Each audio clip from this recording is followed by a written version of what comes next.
In this video, we're going to go over section 9.7 from our textbook, which is on applications of right triangles. So we're just going to go over several examples of solving right triangles. And this first one, we're going to look at solving right triangles given an angle and a side. So to solve a right triangle means to find the lengths of the other sides and the measures of the other angles given specific pieces of information. Like I said, for this example here, we'll look at the case where we're given an angle and a side length. Now, what we're going to use to help us solve these right triangles is the acronym that we saw in the last video, which is SOHCAHTOA. So this tells us that sine is going to be equal to opposite over hypotenuse, cosine is adjacent over hypotenuse, and tangent is opposite over adjacent. So we'll use this to find the other lengths and measures. The first thing we'll notice here is that sine of this given angle A here is going to be equal to the opposite side, so this little a here, over our hypotenuse. So we have sine of 45 degrees and 32 minutes. It's going to be equal to our side A over our hypotenuse. Now what we can do to solve for this a here is multiply by 968 on both sides here. So we'll get that a is equal to 968 times sine of 45 degrees and 32 minutes here. So what we can do is plug this into our calculator and multiply by 968, and we'll find our length for A there. But something to remember that we saw, I think in the first video in section 9.1, that 1 minute is going to be equal to 1/60th of a degree here. So in this case, if we have 45 degrees and 32 minutes, this is going to be equal to 45 and 32 over 60 degrees, which is approximately 45.533 degrees. So when we plug this into our calculator, we'll plug in sine of this guy. Doing so, we will get approximately this here. And so this tells us that A is equal to 690.82, and then depending on how you're asked to round, we'll round it. In this case, we're going to round to our nearest integer. So this tells us the length of our side A here is 691 meters. All right. Now we still want to find our side B here and the angle of this B. Well, we know from SOHCAHTOA that cosine of our angle here is going to be equal to its adjacent side, which is B, over the hypotenuse. So we'll set that equation up. We'll have cosine of our angle A, which is going to be 45 degrees and 32 minutes, which we found is approximately equal to this here. So cosine of this angle is going to be equal to our side B over our hypotenuse. Now doing the same thing here, we're going to multiply by the length of our hypotenuse on both sides. So we'll get that B is equal to 968 times cosine of our angle A. Plugging this into our calculator, we'll get 968 times approximately 0.7, and this will give us 677.6, and again rounding it, we'll get 678 meters. So this side equal to 678 meters. Something to note here, when we're trying to solve these right triangles, there are other ways that we can do so.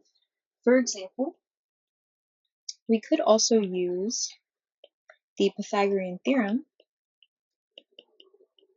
to find one of our sides given the other two. So we could have used this to find our length B here. So there are multiple different approaches that you can use for these guys, just depending on what information you have and what you're trying to find. All right, now lastly, we want to find the angle of B here. And we can do so using the fact that the sum of all the angles of this triangle needs to be equal to 180 degrees. We already know that the measure for this angle C here is equal to 90 degrees. Now, if 90 plus B plus this guy needs to be equal to 180 degrees, that means B plus A here needs to be equal to 90, since 90 plus 90 is going to give us 180 degrees. So, this means that our angle A plus our angle B needs to be equal to 90 degrees. Now, with this information, we'll solve for B. This means B is going to be equal to 90 degrees minus our angle A, which we know is 45 degrees and 32 minutes. Now what we'll do here is we'll rewrite our 90 degrees in terms of minutes so that we're able to subtract these guys. 90 degrees is the same as 89 degrees and 60 minutes, since 60 minutes is going to give us 1 degree with this here. Now we'll subtract out our angle A. We'll do 89 minus 45 degrees here.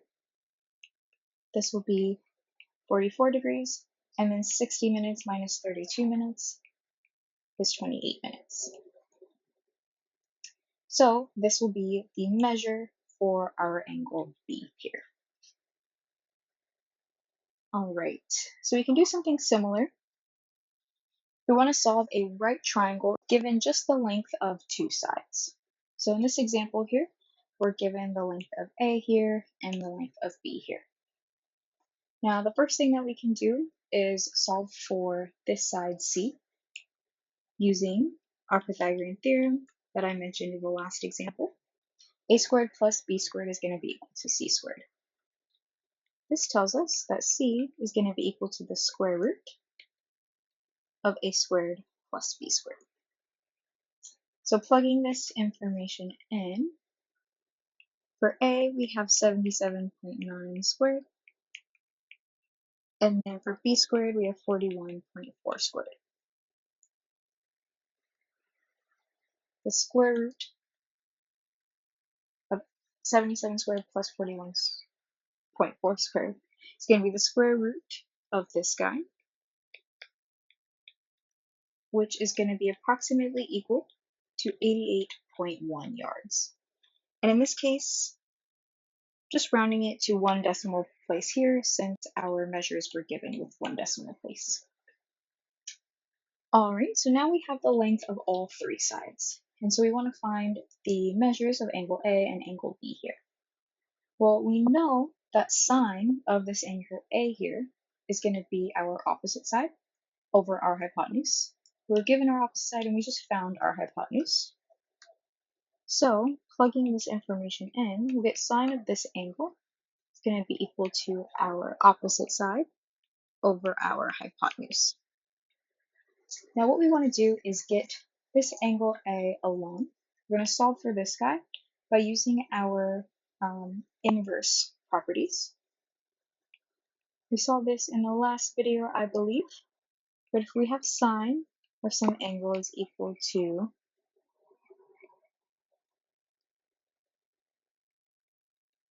this here, we can take the inverse sine on both sides. So here, sine inverse and sine will cancel. So we'll get A is then equal to sine inverse of 77.9 over 88.1.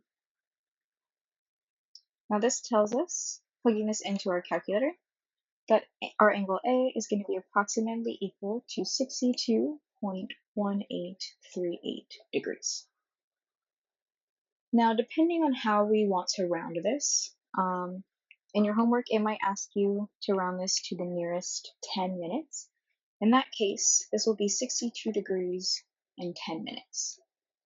And the reason why, if we want to round this to the nearest 10 minutes, notice that 10 minutes is going to be 10 over 60 degrees, which is approximately equal to 0.1667.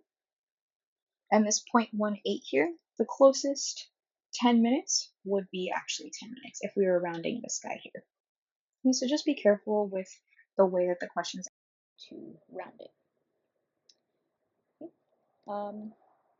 I also wanted to point out that again, there's multiple different ways to solve these problems. In this case, we could also use the fact that tangent of our angle A is going to be equal to opposite over adjacent to find our angle A here. Okay, so there are multiple different ways to solve these problems. Alright, so we have the lengths of all of these sides. We found angle A, and now we just want to find our angle B here. Using the same logic that we saw in the last example, the sum of these two angles, A and B here, needs to be equal to 90. So we have this here. We again want to find our angle B. So this will be 90 degrees minus our angle A, which was 62 degrees and 10 minutes. Again, writing our 90 degrees in terms of minutes here.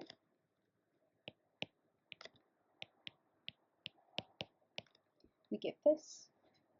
And 89 degrees minus 62 degrees will give us 27 degrees. And then 60 minutes minus 10 minutes will give us 50 minutes. So our angle B is equal to this guy here. Alright, so next we'll look at several application problems. But first we're going to introduce our angles of elevation or depression. So the angle of elevation from some point X to point Y is going to be the acute angle formed by this ray XY and this horizontal ray here. Now the angle of depression from this point X to this point Y here is also going to be an acute angle that's formed by this ray XY and this horizontal ray here. However, in this case, the angle of depression is going to be below X. As we can see here, the angle of elevation was above our horizontal line here. So let's look at an example of this. Suppose we're told that a security camera needs to be mounted on a bank wall, so given by this diagram here, and we want to find the angle of depression of the lens. So from this diagram, we can see that we have a right triangle. It's formed by the bank wall here, the distance from the wall to the teller, and the line of sight of our security camera. So we have two angles here. I'll call this angle A and this angle B. So what we want to do is find the angle of depression. So going back to our definition here, the angle of depression is then going to be this angle B here. This will be our horizontal line, and then the angle of depression is going to be below it. So what we'll do is we'll use the fact that our angle A plus our angle B here needs to be equal to 90 degrees. Okay? We have this right triangle here. This angle is 90 degrees, so that means the sum of this angle and this angle here also needs to be a right triangle that'll be equal to 90 degrees. We also know that B is going to be our angle of depression. So what we'll do is find our angle A and then use this to solve for our angle B.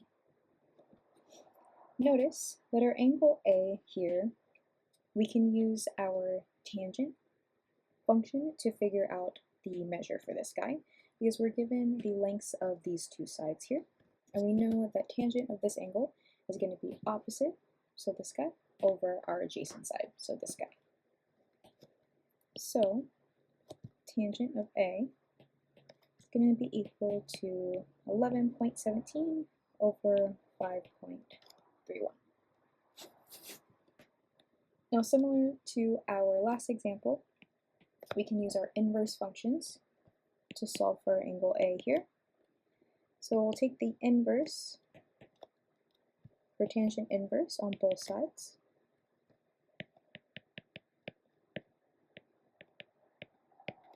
These guys will cancel here. And so we'll have that A will be approximately equal to, plugging this into our calculator, we'll get 64.6 here. And this will be degrees. Now again, using this fact here, we'll find our angle B. B will be equal to 90 degrees minus 64.6 degrees, which will be approximately 25.4 degrees. Alright, let's look at another example of this. Suppose that we're headed toward a plateau 54 meters high.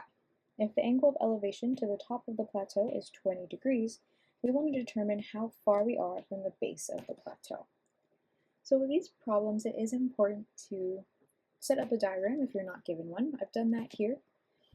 This is our plateau that's 54 meters high. This is us, and we're standing a certain distance from the plateau x, and this is the distance that we are trying to determine.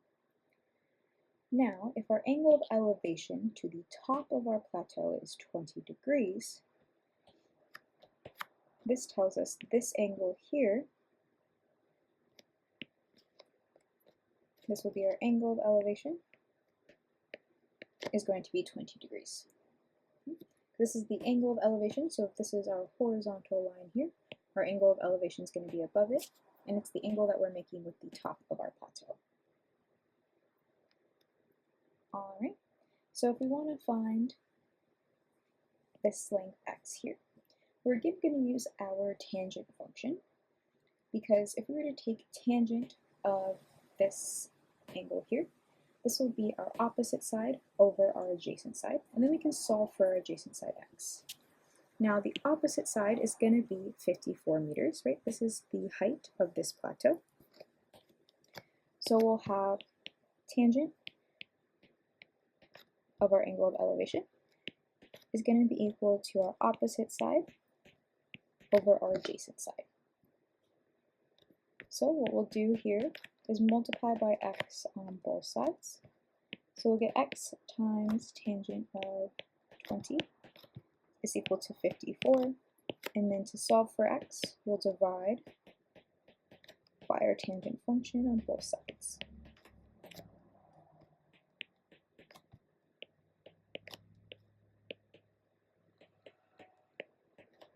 Plugging this into our calculator, we'll get that this is going to be approximately 148.36 meters. Alright, let's do another example here.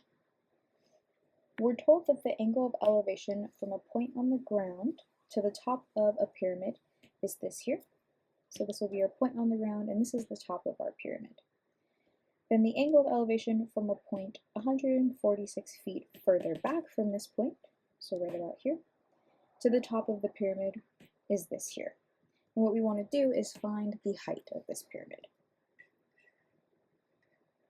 So, similar to our last example, we know that tangent of this angle is going to be our opposite side over our adjacent side. What we can do is use that to solve for what our h, the height of the pyramid. So tangent of this angle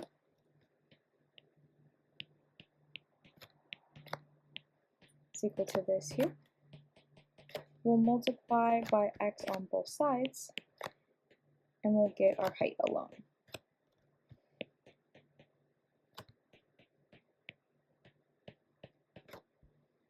Alright, so that we have that our height of our pyramid is going to be equal to this guy here. Now what we want to do then is create another equation with our information to determine what x will be equal to.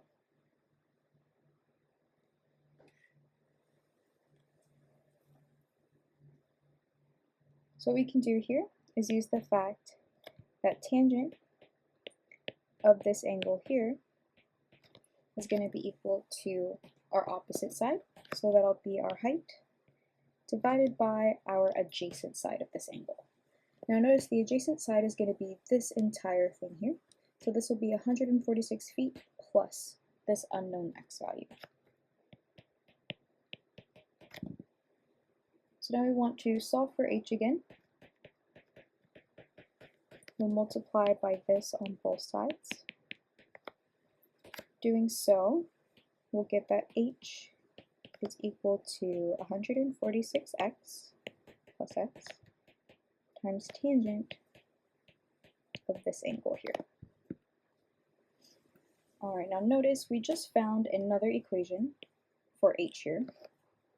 So if h is equal to this guy and h is equal to this guy, it must be the case that these two are equal to each other. So what we can do is set them equal to each other and then try to solve for this unknown x value.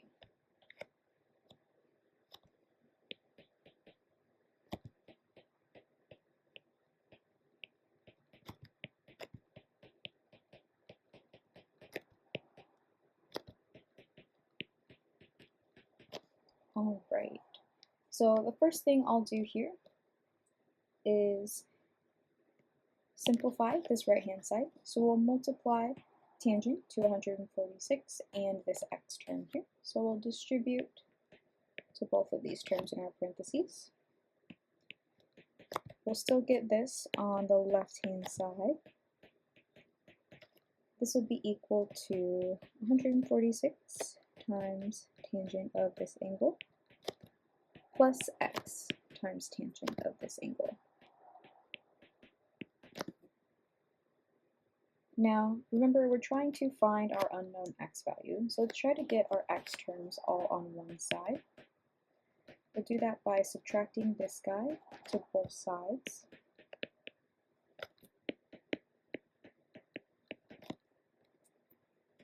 So we'll have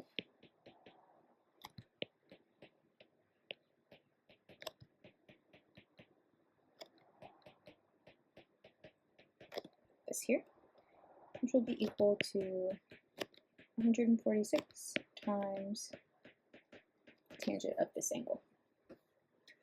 All right, now notice I have an x in this term and this term. So what I can do is pull x out. So we'll get x times this here plus or minus this here.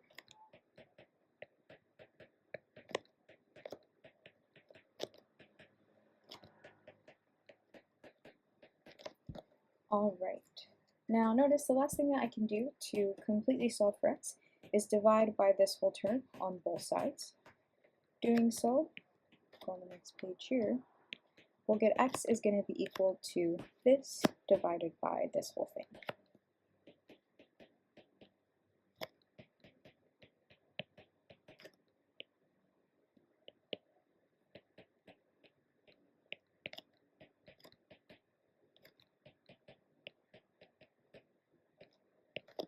Alrighty. Now plugging this into our calculator, we'll get 146 times this here over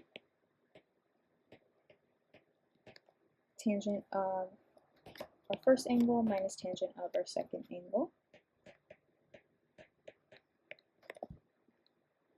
So this gives us, simplifying, plugging into our calculator, we get approximately 210 feet here.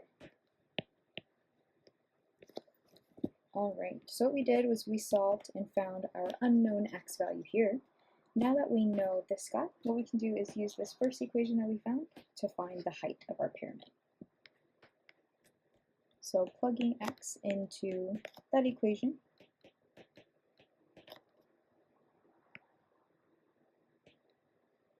times tangent of this angle here. This will give us approximately 80 feet. So this will be the height of our pyramid given this information here. Alright, so the last example we'll look at is one where we want to express bearings. So it's understood that when a single angle is given, the bearing is going to be measured in a clockwise direction from the north. So it's given in these several examples here. This ray here with this N is the ray pointing north, and all of these angles are measured in the clockwise direction. Now this is the first method for expressing bearings, and so we'll see the second method later on. So in the homework, when it's asked for the first method, this is what we're talking about here. So this will be method 1. Alright, so with that, let's look at this example here. we're told that two docks are located on an east-west line, so horizontal, this many feet apart. From dock A, the bearing of a coral reef is going to be this angle here, and from dock B, the bearing of the coral reef is given by this guy here. So what we want to do is find the distance from dock A to the coral reef. So I have this diagram here. We have our dock A and our dock B that are this many feet apart. And so if we have some coral reef right about here, we can see that the distance from our dock A to our coral reef is going to be given by this line here. We'll call this guy B. That's what we're trying to find. And then this will be the distance from our coral reef to our dock B here. Now notice that the bearing of the coral reef is measured by this angle here from dock A. Now if this is our north here, then that means this bearing is given by this angle here, 62 degrees and 24 minutes. Now on the other hand, the bearing of the coral reef is this much from dock B here. So for measuring the bearing, remember we're going clockwise from the north. So this means that angle is this here. So this angle will be 332 degrees and 24 minutes. All right, now what we want to do is find the length of this B here. But first, notice that this here is going to be a right angle. The north direction and this distance here, or this line here between our two docks, forms a right angle. So this tells us that the sum of this angle A here and then our bearing here must be equal to 90 degrees. So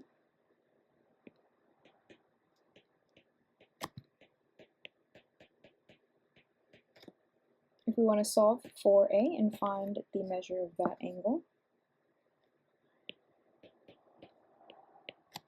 we'll do 90 degrees minus this guy here. And then we saw from our last several examples that we'll rewrite this guy in terms of minutes here so that we can subtract these two. Doing so, we'll get 27 degrees and 36 minutes. All right, now, since we have the measure of this angle, what we can do is use our cosine function to determine the length of this side here. That's because cosine of this angle A here is going to be its adjacent side, so B over the hypotenuse. So cosine of this angle A here, which we found to be 27 degrees and 36 minutes, is going to be equal to the opposite side over our hypotenuse. Now solving for B, we'll get the length of our hypotenuse times cosine of this angle here. Plugging that into our calculator, we'll get this here, and then multiplying these guys, we'll get this here. And then again, depending on how we're asked to round this, we'll round. In this case, we round this to the nearest integer. We'll get this many feet. So this will be the distance between our dock A and the coral reef.